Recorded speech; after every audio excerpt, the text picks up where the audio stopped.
If you're curious about Photoshop but don't know where to start, this video is for you. I'll walk you through the essentials of setting up your very first Photoshop project, even if you've never opened the program before. By the end, you'll feel comfortable navigating the workspace, using fundamental tools, and saving your work in the right formats. Let's jump in. So the first thing you'll want to do is create a new Photoshop document. When you launch Photoshop, head to the top menu and click on File, then New, or simply use the shortcut Ctrl or Cmd+N.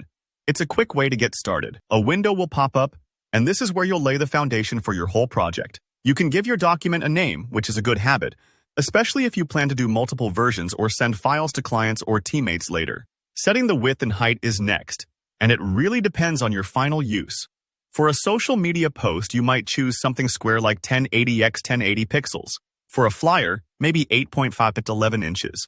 Resolution is another key detail. If your project is for the web, 72 pixels per inch is plenty.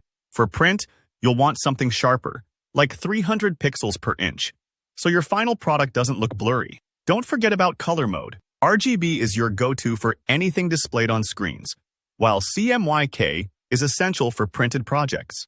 These choices might sound technical, but they have a huge impact on how your work looks in the end. Photoshop also offers handy templates right from the new document window. These are preset sizes for common uses, like web banners, posters, or even business cards.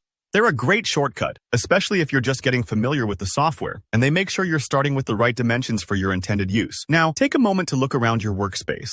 Photoshop's interface might feel overwhelming at first, but it's actually designed to help you work efficiently. Along the top is your menu and options bar. Beneath that is the toolbox on the left, packed with all sorts of powerful tools. One pro tip: you can customize and save different workspace layouts for editing photos, creating graphics, or retouching, so the tools you need are always close at hand. If you ever lose something or want to reset, just remember, you can always restore your workspace in the menu. Let's talk about layers, a fundamental concept that unlocks a lot of creativity in Photoshop. Imagine stacking sheets of clear plastic on top of each other, each with a different part of your design. You can move, edit, or hide each layer independently without affecting the rest. The Layers panel, usually down in the bottom right corner, is where you organize and manage these layers. Here you can rename, group, and set properties for each layer, keeping your project neat and easy to update. Ready to try out some tools? The selection tools, like Quick Selection or Object Selection, let you cut out or isolate parts of an image, almost like using scissors on a photo. The Move tool is your digital hand. Use it to shift images, text, or artwork around within your document. The Type tool is perfect for adding titles, labels, or even detailed descriptions right onto your project. Layer masks are an advanced but super useful feature. They let you hide or reveal parts of a layer with precision, great for blending two photos together or making creative edits without permanently deleting anything. As you practice, try combining images. Maybe swap a dull sky for something dramatic using layer masks. Add some text, play with effects like shadows or styles so your words pop. And when you're ready to save, Photoshop's PSD format keeps all your layers intact, so edits and tweaks are always easy. If you want to share your work, export copies as .jpg or PNG, depending on your needs.